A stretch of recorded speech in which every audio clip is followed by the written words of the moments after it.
So I told my wife that our marriage isn't the right fit for me anymore when she took sex off the table. Am I the a-hole? I, 38 male, have a high libido, and my wife, 36 female, has a low one. We've been in a dead bedroom for about 4 years now, and we have kids together.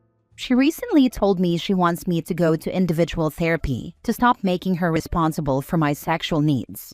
I've tried my best to communicate over the years, but as soon as she said that phrase, I had a deep realization that I'd had it all wrong. Of course, I don't want to have sex that isn't fully consensual, but I think by constantly talking to her about it, asking for more effort in the bedroom, more initiative, and playfulness in our day-to-day interactions, I had made her feel responsible for my happiness. I'm still struggling to understand, because when I promised to forsake all others, I thought I was choosing to be in a relationship where my partner would proactively want to meet my relationship needs, not out of responsibility or duty, but because we were in tune with each other.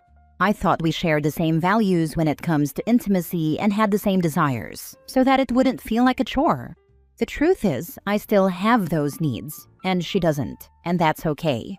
She's not wrong for being where she is, but it also means this relationship is no longer the right fit for me.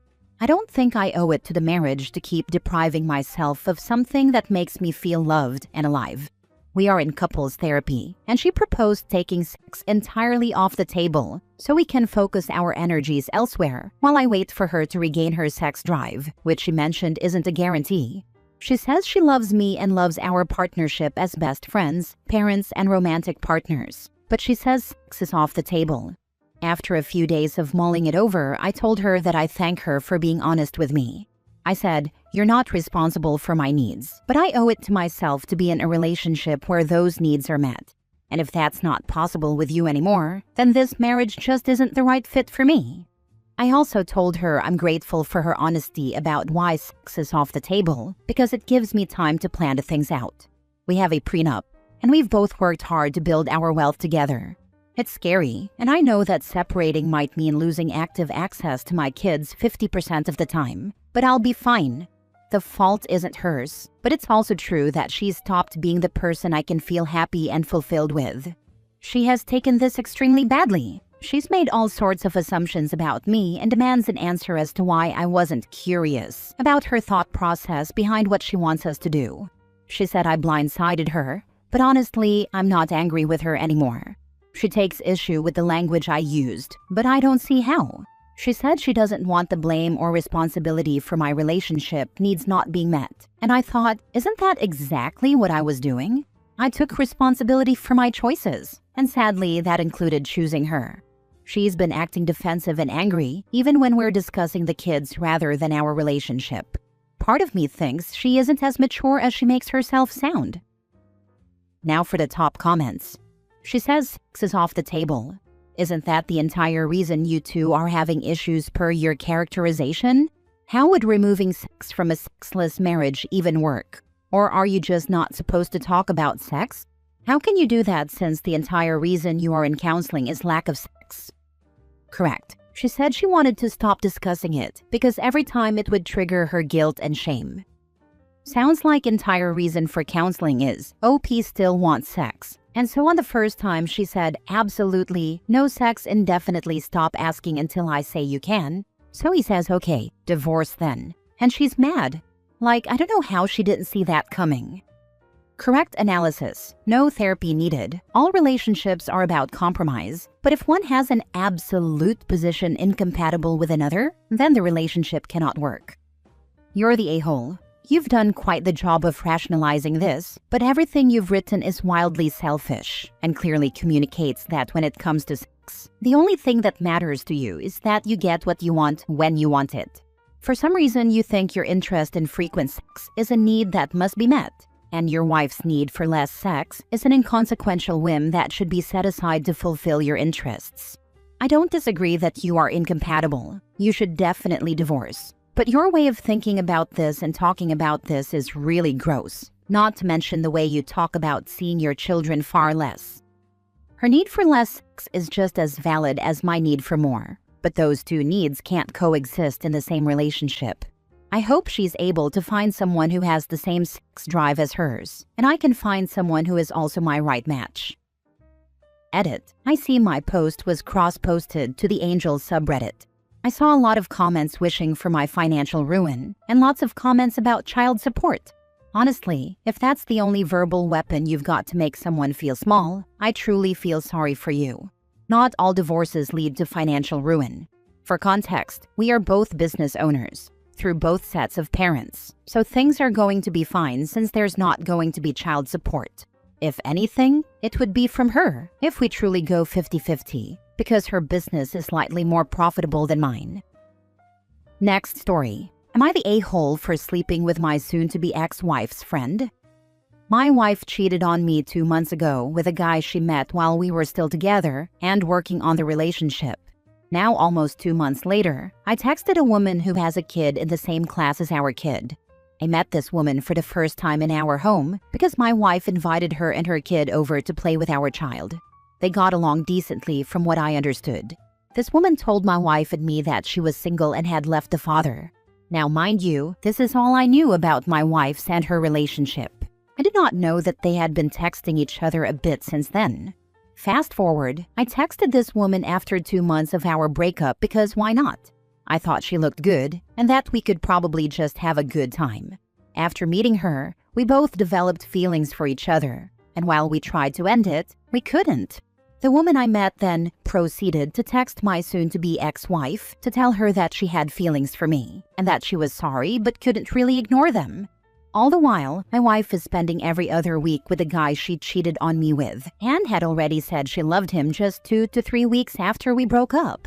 We haven't even sold our house yet, and she has already rented a place for herself and him. They're planning a new life together, introducing our kids to him, posting pictures on Facebook where he's holding my kids' hands, etc.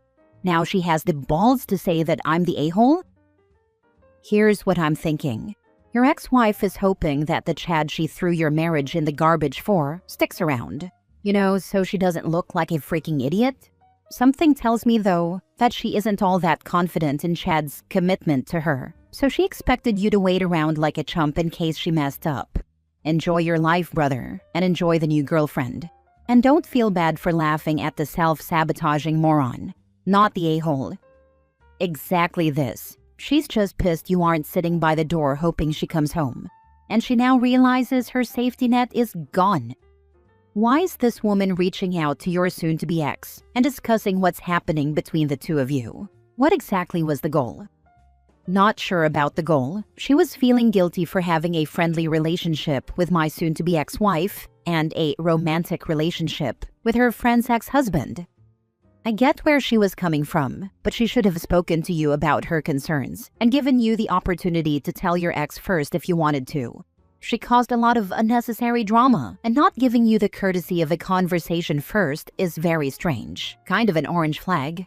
As a woman who is also going through a divorce, she should understand better than most why that was immature and unnecessary. It would be different if your ex was like her best friend, but they're new acquaintances at most, and judging by her willingness to sleep with you, she must not care that much about being courteous or respectful to your ex-wife, lol. Also, you're absolutely not the a-hole. Your ex is high on the narcissistic scale. Be happy you're getting out of that marriage. I'm happy for you. Thank you very much for the kind words. We talked a bit about it before she talked to her, and I asked her if she wanted me to break the news to my soon-to-be ex-wife, but she felt it was better if it came from her, which I honestly had no problem with. In my view, my soon-to-be ex-wife has no say in who I meet or sleep with, so I really didn't care about telling her. Edit/mini update. As the situation stands now, she has threatened to contact the court to basically force sell the house to the lowest bidder. This could mean our entire 10-year housing career will be lost, and any hopes of putting any of the money from the sale of the house into savings for the kids will be gone. I haven't received any calls or letters about it yet, so we'll see. Next story. Am I the a-hole for not reminding my husband it was my birthday? I feel so pathetic. So, my 45 female birthday was last Wednesday. I've been with my husband, 56 male, for 7 years. I like to make birthdays special for my family. For example, I decorate my son's room while he's sleeping so he can wake up feeling celebrated and loved. I'm cheesy, I know, lol. For my husband, I put out his gifts and cards so he can see them when he wakes up. and I'll make whatever he wants to eat for supper. Or we go out if he prefers. It's his choice. And whatever else he wants to do for his birthday. My husband has always gotten me something for my birthday, with cake and a card. It's great. But this year, no birthday wishes in the morning, no mention, nothing.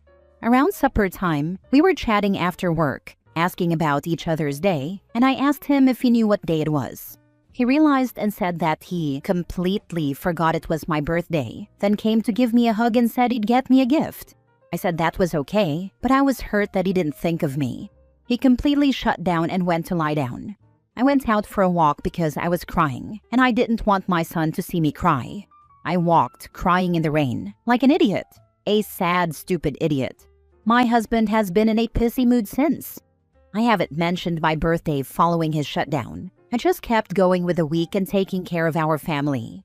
He has barely spoken to me.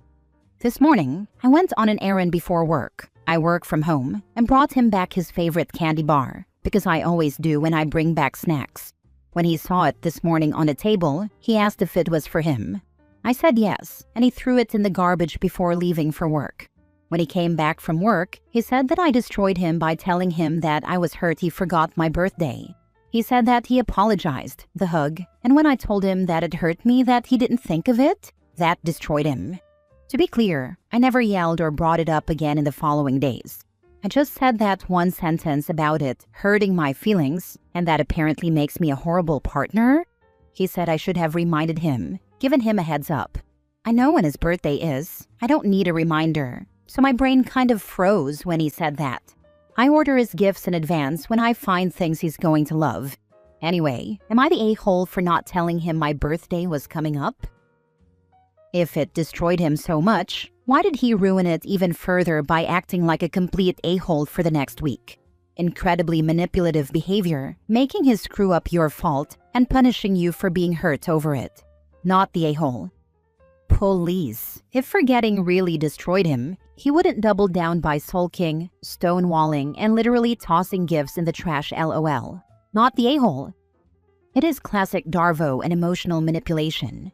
I bet he rarely if ever admits when he's wrong, let alone apologizes with words. Not the a-hole. I'm going to go out on a limb and guess this isn't the first time he's reacted like this. Maybe not about your birthday, but how does he generally handle you sharing your feelings or bringing up issues? I don't bring up times when he has hurt my feelings anymore. When he's in a good mood, he can be really sweet and seems understanding. He will say that I deserve better. But when he's upset, he'll get mean with his words. Last story. Am I the a-hole for taking my house key back from my boyfriend? My boyfriend, 24 male, and I, 26 female, have been fighting about this for the last few days. I live on my own and do not get any kind of help from my family, while he lives in an apartment purchased by his grandparents. He pays rent, about $800 a month, which is on the lower end for my city. Until a couple of months ago, he told me that he co-owned this place with his grandparents. But it turns out he is not on the deed and had been lying to me out of embarrassment. We had a big fight about it, but made up. We've been seeing each other for about 8 months. A few months ago, I gave him a spare key to my place as a token of goodwill since we were spending almost every day together. He uses this key regularly, and when I gave it to him, he said he'd be getting a spare key made for his place and give one to me. Cut to months later, and he still hasn't gotten me a spare key. At first, it was an issue with the property manager, that it was too expensive to get. It costs $50, by the way, to have it made, but I suggested just going to Home Depot, which he refused. Now he says he has to get permission from his grandparents, who are hesitant to let me have a key. I have met them multiple times, but they don't like me because he babysat my cats at his place, and they scratched up an old carpet, which I have offered to pay for and replace. I'm exhausted. I hate nagging him to get this done. And if it was an impossible task for understandable reasons, like the homeowners not wanting me to have a key, I feel like that should have been communicated when I gave him mine. I've been telling him for months that if I don't have a key to his place, I don't feel comfortable with him having a key to mine. It feels unequal. He says I'm being unreasonable by wanting to take my key back and acting on emotion, that it's easier to just have keys to one another's places. That's my point, it is. Am I the a-hole for taking my key back since he can't seem to give me a key to his place? This all feels so juvenile to me. I haven't needed to ask for permission from a family member to do anything since I was 17, but I did grow up very independent, so maybe my viewpoint is skewed. The issue isn't that you don't have a key, it's the fact that he's lied to you and keeps avoiding having the discussion as to why he won't give you a key. He lied to you for months about his financial standing and whether or not he owned the place. He doesn't own it, and he will probably never own it. He said he would get you a key, but now keeps giving excuses because he has no ownership and cannot give you a copy. There are more issues in this relationship than a key. Just change your locks and find a guy that's on the same page as you. He's not even mature enough to have an open, honest conversation. I read a post OP made 5 months ago about this guy being jealous of her success at work. This was before she was aware that he had lied about the ownership of his apartment. It seems he's not very motivated or successful in paid employment either, while OP has pulled herself up by her own bootstraps. I had a boyfriend like this. He lived at home with his mother, didn't pay her for any living expenses, and was openly jealous and insecure about how capable I was. I'd been independent since age 16, was studying and in paid employment, and renting my own little flat. He pitied himself because his father had died when he was 8, and his mother apparently treated him horribly. He exclaimed what a great cook I was, and how he'd love to learn to cook like me. I felt sorry for him, let him move into my place, gave him contacts for paid employment. I thought he'd take the opportunity to pull himself up by the bootstraps like I had, but as soon as he moved in, he changed completely. It turned out he'd only planned to pay me a token amount toward household expenses, as he figured I'd be paying those bills anyway if I lived by myself. He did no housework or cooking, and the illusion of us being a partnership evaporated. He was very insistent on going to the social events and amazing fieldwork opportunities I got, but when he got similar opportunities, he made sure to exclude me. Best case scenario, OP's boyfriend is spoiled, selfish, and a bit devious. Worst case scenario, he's deliberately setting her up to coddle and support him the way his grandparents and parents have, so he'll never really have to lift a finger for himself.